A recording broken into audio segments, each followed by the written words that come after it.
우리 인생의 가치를 결정하는 결정적 요소가 무엇일까요? 우리의 외모나 배경이 그것을 결정할까요? 우리가 가진 소유나 성취의 능력이 우리의 가치를 결정할까요? 물론 이와 같은 것도 어느 정도는 영향을 끼치겠지만 그것이 decisive한 결정적인 팩터라고 할 수가 없습니다.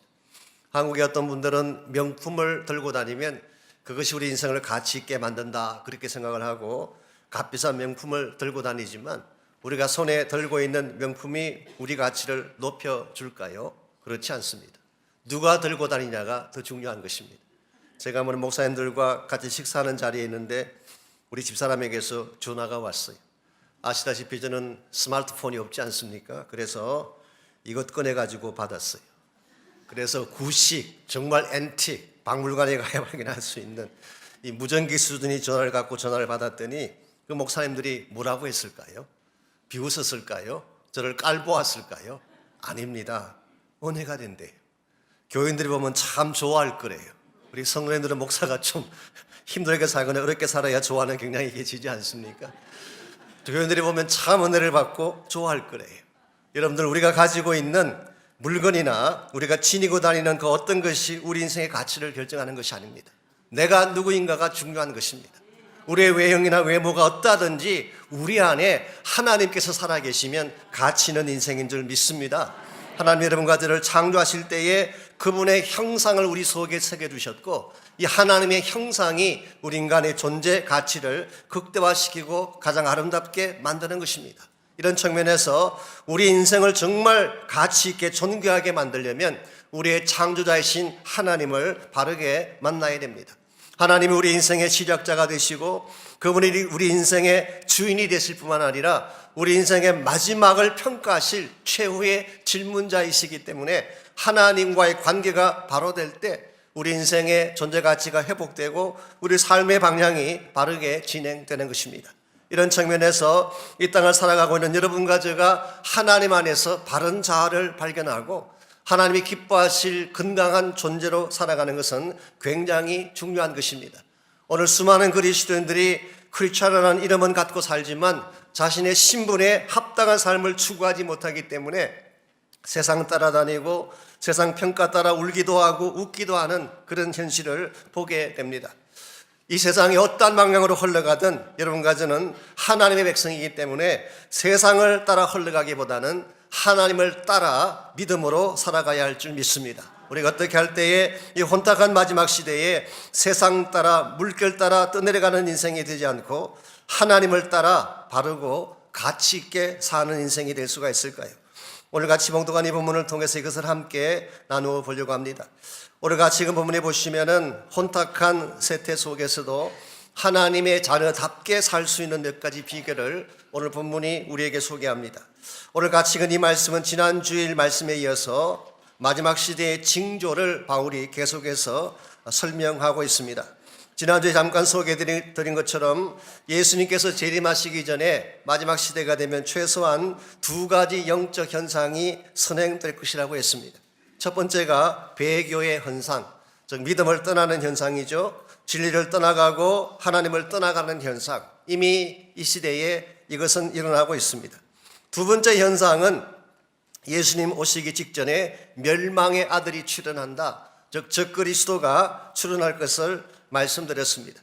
이 적그리스도가 오게 되면 사탄의 활동이 액티베이트 됩니다. 본격화되는 것입니다. 그러면 온 땅이 거짓과 불의로 가득 차게 되고 불법이 난무하는 혼탁하고 혼미한 물결이 온 사회를 휩쓰게 될 것입니다. 이와 같이 악한 자가 등장을 하고 온 세상이 혼미한 가운데 떠내려갈 때에 이 땅을 살아가는 많은 사람들이 불의를 쫓게 되고 악한 자를 추종하게 되는 이와 같은 사람들을 사도 바울은 10절 말씀에서 멸망하는 자들이라고 불렀습니다. 그리고 12절 말씀에서는 심판을 받을 자들이라고 표현을 했습니다. 진리를 믿지 않고 불의를 좋아하는 모든 자들로 하여금 심판을 받게 하려 하십니다. 즉 세상에 악한 자가 등장할 때에 악한 세상 물결 따라 떠내려가는 사람들은 하나님의 버림을 받고 멸망을 향해 치달을 것을 예고한 것입니다. 그런데 같은 온탁한 시대를 살아가지만 이와 같이 멸망을 향해 치닫는 사람들에게 대칭되어지는 또 하나의 피플 그룹을 오늘 본문이 소개합니다. 13절에 그 내용이 나와 있습니다. 13절 볼까요? 주께서 사랑하는 형제들아, 이렇게 시작합니다. 우리말 성경에는 이것이 생략되어 있습니다마는 헬라 원문을 보게 되면 네라고 하는 but이라고 번역할 수 있는 접속사가 있습니다. 즉 지금까지 바울이 설명했던 논리의 흐름을 뒤집고 새로운 대상을 소개하기 위함이죠. 그러므로 원문인의 내용을 좀 참조해서 다시 설명하자면 이런 뜻입니다. 지금 세상이 혼탁해지면 세상의 악한 물결 따라 흘러가는 사람들이 등장할 것이다. 그들은 멸망을 향해, 심판을 향해 흘러가는 사람들이지만 그러나 주께서 사랑하는 형제들이여 라고 지금 표현합니다. 여기에서 멸망한 자들에 대한 대칭으로 주님이 사랑하는 형제들아, 즉 하나님의 백성을 소개한 것입니다. 이와 같이 하나님의 백성들은 어떤 혜택과 어떤 축복을 누리게 될 것인가? 사실 13절에서 바울은 이 사실을 이내 하나님께 감사를 드리고 있습니다마는 우리가 항상 너희에 대하여 마땅히 하나님께 감사할 것은 하나님이 처음부터 너희를 택하사 성령의 거룩하게 하심과 진리를 믿음으로 구원을 받게 하심이니 이를 위하여 우리의 복음으로 너희를 부르사 우리 주 예수 그리스도의 영광을 얻게 하려 하심이니라. 여기 하나님의 사랑을 받는 자들이 누리게 될 특별한 축복을 소개하고 있습니다. 하나님이 택하셔서 구원을 받게 하시고 성령으로 거룩하게 하셔서 14절에 하면은 그리스도의 영광에까지 참여하게 하는, 여기서 그리스도의 영광이라고 하는 것은 부활의 영광을 말하는 것입니다.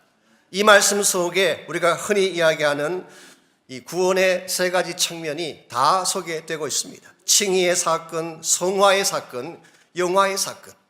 예수 그리스도를 통해서 구원받고 성령을 통해서 거룩한 삶을 영위하고 궁극적으로 우리 육체마저도 부활의 영광 때문에 올리게 되는 glorification. 한마디로 하나님 백성이 누리게 될 충만한 특혜를 소개한 것입니다. Full prestige. 정말 충만한 특권을 하나님께서 이 백성들에게 주겠다, 그렇게 말씀하고 있습니다. 우리는 여기서 한 가지 질문이 등장합니다. 왜 동일한 세상, 동일한 이 땅의 삶을 살아가고 있는데 어떤 사람들은 멸망의 사람들이 되고 또 어떤 사람들은 하나님의 사랑을 받는 특별한 존재가 되는가? 그 답이 어디 있을까요? 우리가 더 잘나서 그런 혜택을 받게 될까요? 우리가 좀 더 깨끗하고 순결하기 때문에, 우리의 삶에 흠집이 없고 완벽하기 때문에 우리는 하나님의 사랑받는 자가 된 것일까요? 결코 그렇지 않습니다. 13절 하반부를 보시면 그 힌트를 발견할 수가 있습니다. 하반부에 진리를 믿음으로 구원을 받게 하심이니 그래서 by faith. 여기에 우리 모두가 하나님의 사랑받는 존재가 된 근본 이유를 설명합니다.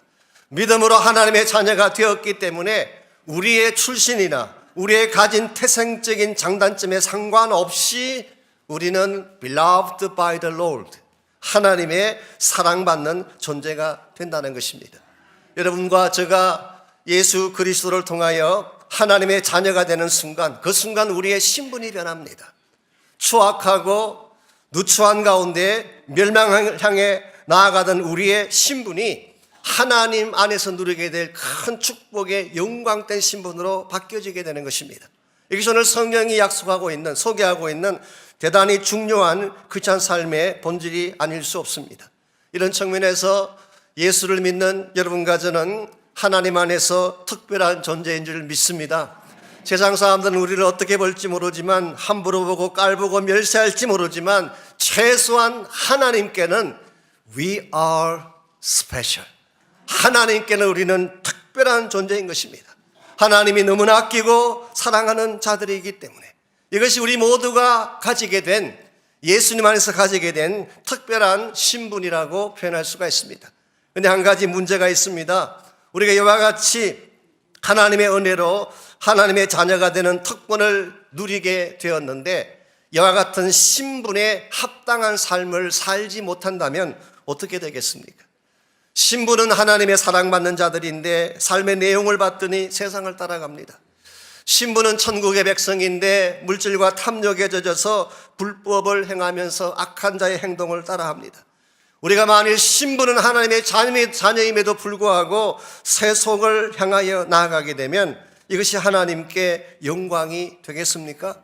그러므로 우리의 관심사는 단순히 하나님의 사랑받는 자 되었다는 신분의 확립에 있는 것이 아니라 하나님의 사랑받는 자답게 살아가야 될 책임에 있는 것입니다. 그러므로 우리가 이 혼탁한 세대 가운데서 정말 대다수의 사람들이 혼란한 물길을 따라 흘러 떠내가는 이 시대에 우리는 세상을 따라가지 않고 하나님의 사랑받는 특별한 사람답게 살아가려면 과연 우리에게 무엇이 필요할까요? 오늘 같이 읽은 본문에 보시면은 하나님의 사랑받는 자들로 살아가는데 꼭 필요한 세 가지 중요한 비결을 오늘 성경이 우리에게 소개하고 있습니다. 우리가 하나님의 사랑받는 존재로 살아가려면 제일 첫 번째로 바른 반응이 필요한 것입니다. 하나님의 부르심 앞에, 하나님의 믿음 앞에 바르게 응답하는 것, 이것이 분명해야지 우리 인생이 하나님 자녀답게 사는 인생으로 바뀌는 것입니다. 14절을 다시 볼까요? 이를 위하여 우리의 복음으로 너희를 부르사 우리 주 예수 그리스도의 영광을 얻게 하려 하심이라고 했습니다. 여기에 우리의 복음이라고 표현했기 때문에 사도 바울의 복음을 말하는 것인가? 혹시 그렇게 생각하면 오해입니다. 바울의 복음 따로 있고 예수님 복음 따로 있는 것 아닙니다. 여기서 우리의 복음이라고 표현한 것은 더 정확하게 번역하면 사도 바울과 그 일행이 전한 복음이란 뜻이에요. The gospel we told you. 이것이 바로 New Living Translation이 번역한 것입니다. 우리가 너희들에게 말한 복음, 우리를 통해 전달되어진 복음, 그런 뜻인 것입니다. 여기서 바울이 그 데살로니가 사람들에게 전달한 복음이 실제적으로는 어떤 내용일까요? 유앙겔리온이라는 이 단어는 원래 굿뉴스 혹은 굿뉴스를 전하는 메신저를 의미할 때 이 단어가 사용이 됐습니다. 자, 예수님께서 오신 이후에 이 유앙겔리온은 단순하게 일반적인 좋은 소식을 전달하는 케이스를 말하는 것이 아니라 하나님의 아들이신 예수님이 오신 소식을 유앙겔리온, The Good News 혹은 가스펠이라고 부르는 것입니다. 즉 하나님이신 그분이 육신을 입고 이 땅에 오셔서 우리를 위해 죽으시고 부활하심으로 말미암아 우리 모두에게 영원한 생명과 영원한 천국을 베풀어 주셨다. 바로 이 우리의 구원자이신, 우리의 세이브이신 예수 그리스도의 오심에 대한 소식, 이것이 바로 가스펠, 복음이 된 것입니다. 실제로 성경을 연구해 보게 되면요, 구약 시대를 살았던 이스라엘 백성들이 오래전부터 기다리던 것이 메시아의 오심이었습니다. 특별히 중간 시대에 접어들면서 예수님 오시기 전에 약 400년간의 기간을 우리가 이 중간 시대라고 부르는데요, 참 영적으로 암흑스럽고 정치적으로도 무기력하고 이스라엘 백성들, 유대인들에게 있어서 희망이 없어 보이던 그런 시기였죠. 그때에 이 대다수의 유대인들의 마음속에 갈망했던 한 가지 가장 소중한 그 사상이 메시아 앙모 사상이었어요. 그래서 Messianic Expectation. 지금은 우리가 비록 정치적으로 페르시아의 지배하에 있고 혹은 헬라 제국의 지배하에 있고 혹은 시리아나 로마 제국의 지배하에 있지만 언제인가 하나님께서 보내신 메시아가 오시게 되면 우리를 모든 어둠과 권리로부터 풀어내실 것이다. 그리고 우리 민족을 영화롭게 하고 우리를 회복시켜 주실 것이라고 하는 메시아 앙모 사상이 가장 팽창해 있던 것이 주님 오실 때 그때의 모습이었어요. 많은 유대인들은 이사야가 선포한 메시아의 예언을 기다리고 있었습니다. 이사야 9장에 보면은 그분이 오시면 사망의 그늘진 땅에 빛이 비치리라고 했어요. 35장에 보면 그분이 오시면 맹인의 눈이 밝아지고 귀머거리의 귀가 열려지고 저는 자들이 사슴같이 뛰게 되며 벙어리의 혀는 노래하게 될 것이다. 광야에서 물이 솟아나겠고 사막에서 시내가 흐를 것이라고 했습니다. 그분이 오시면 모든 원수의 결박을 다 풀어내시고 모든 눈물과 아픔을 갚아주시며 광야 같았던 삶의 터전이 백합꽃같이 아름답게 피어나리라고 그들은 예언했었어요. 이것을 앙모하는 것이 그들의 메시아 사상이었고 이 소망의 실체가 바로 성탄 사건이었어요. 실제로 예수님께서는 하나님께서 약속하신 그때에 성경에 약속한 바로 그 땅에 유대 땅 베들레헴에 육신을 입고 탄생하심으로 이사야와 수많은 선지자들이 예언했던 그 예언의 성취를 보여주셨습니다. 그런데 막상 메시아가 이 땅에 오시자, 그리고 이 메시아가 구약에 예언한 그대로 기적을 행하기 시작하자 유대인들이 어떤 반응을 보였나요? 유대인들 중에 대다수는 이 오신 예수를 리젝트했어요. 요한복음 1장 11절에 기록되어 있습니다. 예수님이 자기 땅에 오심에 자기 백성이 영접지 아니하였다. 대다수 유대인들이 they rejected Christ, 예수님을 거부했어요. 그런데 그 다음 절인 12절에 보면은 그러나 영접하는 자, 곧 그 이름을 믿는 자들에게는 하나님의 자녀가 되는 권세를 주셨다. 대다수의 유대인들이 다 메시아를 거절하고 대다수의 유대인들이 예수의 메시아 되심을 부인했지만, 그러나 누구든지 그 이름을 믿고 영접하기만 하면 하나님의 자녀가 되는 권세를 주신다. 이게 사실은 가장 소중한 복음의 핵심 중에 핵심입니다. 하나님은 여러분과 저를 위해 필요한 모든 것을 다 준비하시고 그것을 선물로 우리에게 주기를 원하셨어요. 그게 바로 예수의 오심입니다. 그런데 이 예수께서 오셨을 때에 우리의 마음의 문을 열고 그분을 영접해 드리게 되면, receive 하게 되면, accept 하게 되면 하나님이 우리에게 주신 모든 특권과 그 모든 자녀됨의 권세를 누릴 수 있는데, 이것을 거절하게 되면 아무리 하나님이 위대한 것을 예비해 두셨어도 그것은 우리와 아무 상관이 없는 것입니다.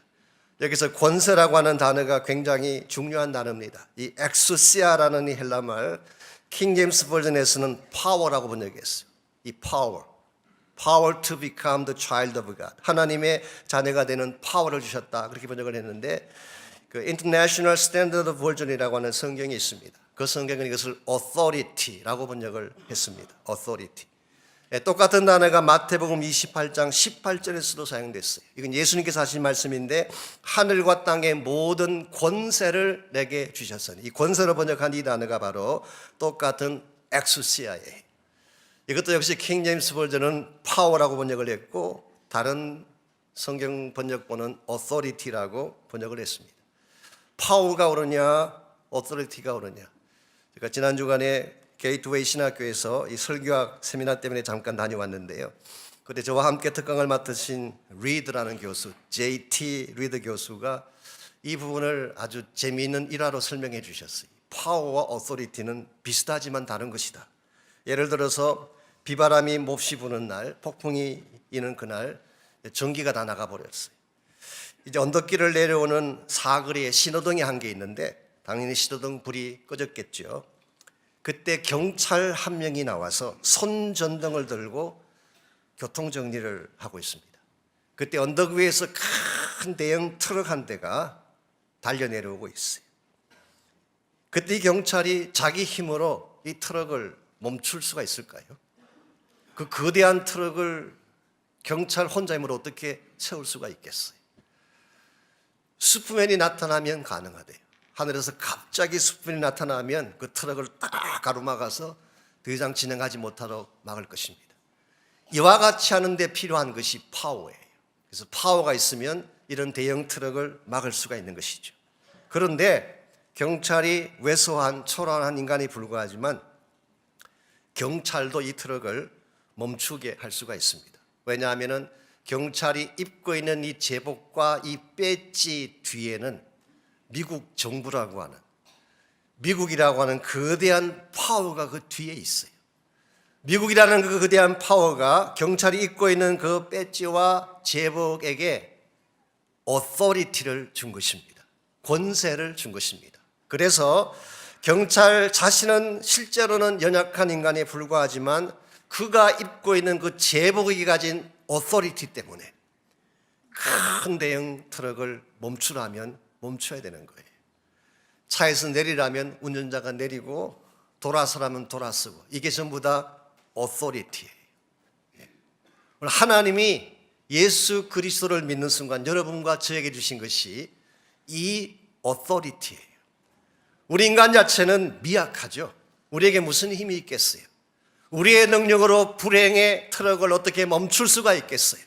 그런데 우리에게 하나님이 허락해 주신 하나님 아들 때문에 권세가 있기 때문에 우리 뒤에는 천지 만물을 창조하신 하나님의 파워가 뒷받침해 주고 있기 때문에 연약해 보이지만 우리가 가진 이 권세를 가지고 선포하게 되면 그 거대한 트럭이 멈추게 되는 것입니다.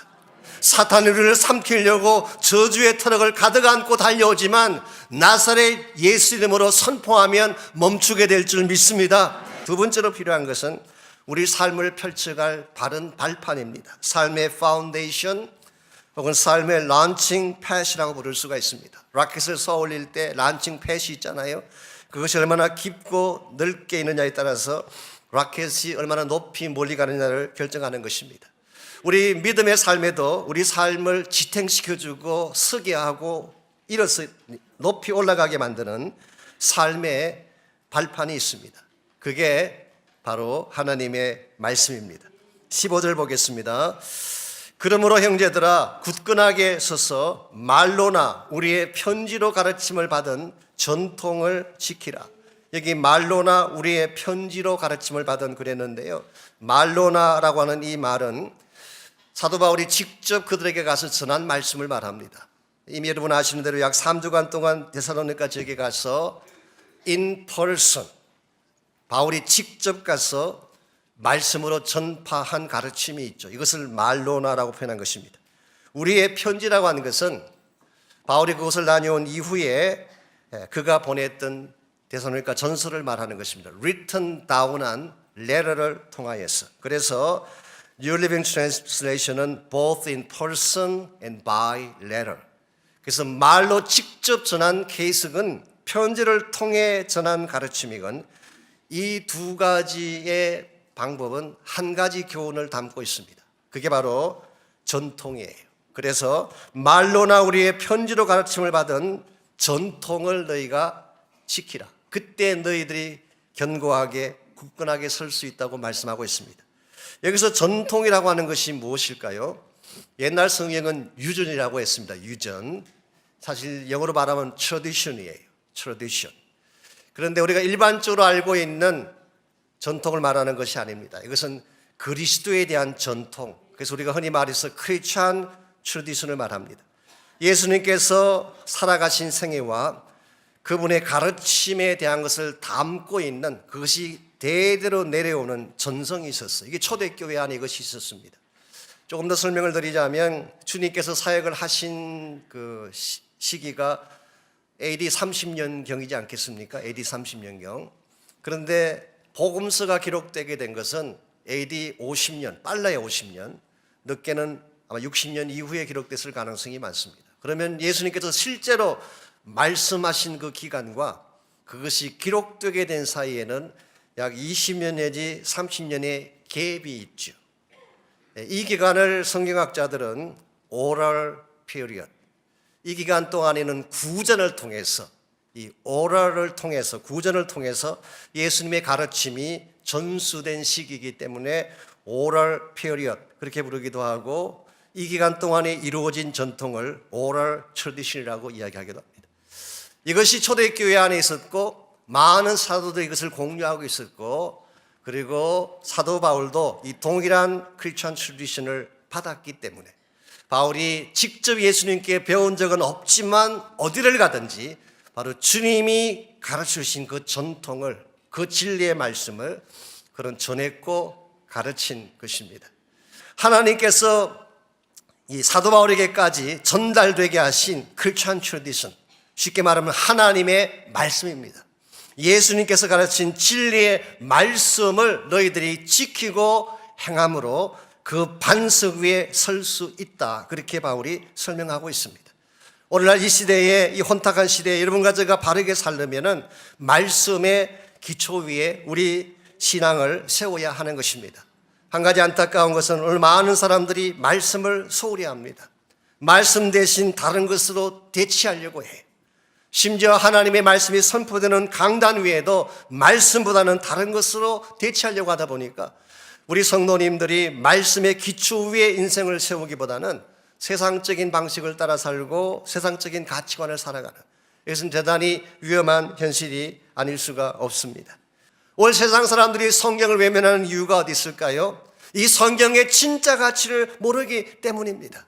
성경이 생명의 책인 것을 모르기 때문에, 성경 속에 우리 인생에 진리가 있다는 것을 모르기 때문에, 성경을 통해서 하나님을 만날 수 있고 그 안에 우리의 모든 축복이 담겨져 있다는 사실을 모르기 때문에 성경을 가볍게 여기고 성경을 덤핑하듯이 쓰레기통에 던져버리지만, 여러분과 저는 그렇게 살아서 안 됩니다. 성경에 우리의 인생을 거시기 바랍니다. 말씀의 진리 위에 여러분의 삶을 세우시기를 바랍니다.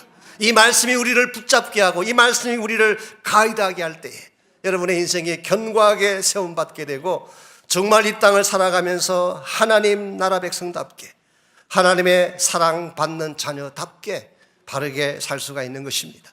이처럼 우리가 험악한 시대를 살고 있지만 다른 사람들과는 구별되게 하나님의 사랑받는, beloved by the God, 하나님의 사랑을 받는 존재로 살아가려면 1차적으로는 믿음으로 반응하는 것을 배워야 됩니다. 무슨 일을 행하든지 하나님의 행하심을 믿음으로 액셉트하시기를 바랍니다. 두 번째는 말씀의 기초 위에 여러분의 인생을 꼭 세워가시기를 바랍니다.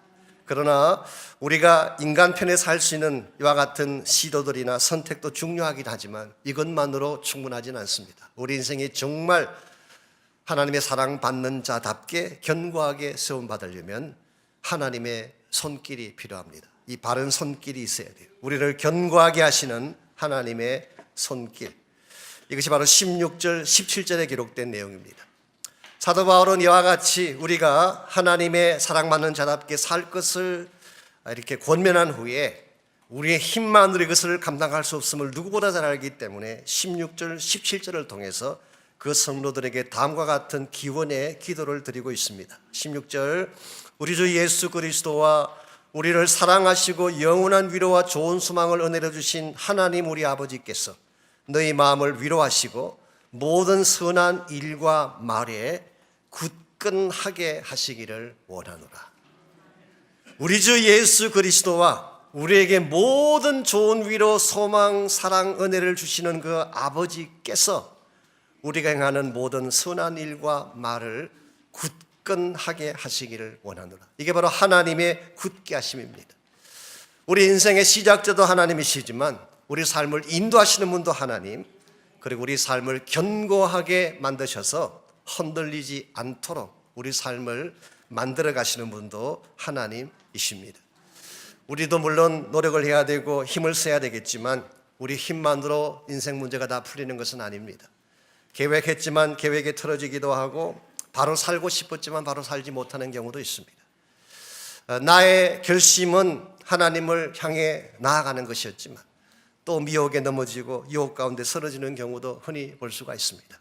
이와 같은 때에 필요한 것이 뭐냐? 하나님의 개입하심과 만지심과 견고케 하심이에요. 오늘 우리 인생의 한가운데에 이 하나님께서 임재하셔서 연약한 나를 타취해 주시고 나의 모든 삶의 터전들을 하나님이 견고하게 이렇게 세워주시게 되면 어떤 바람이 불고 어떤 환난이 찾아와도 우리는 흔들리지 아니하고 하나님의 영광을 위해 나아갈 수가 있는 것입니다.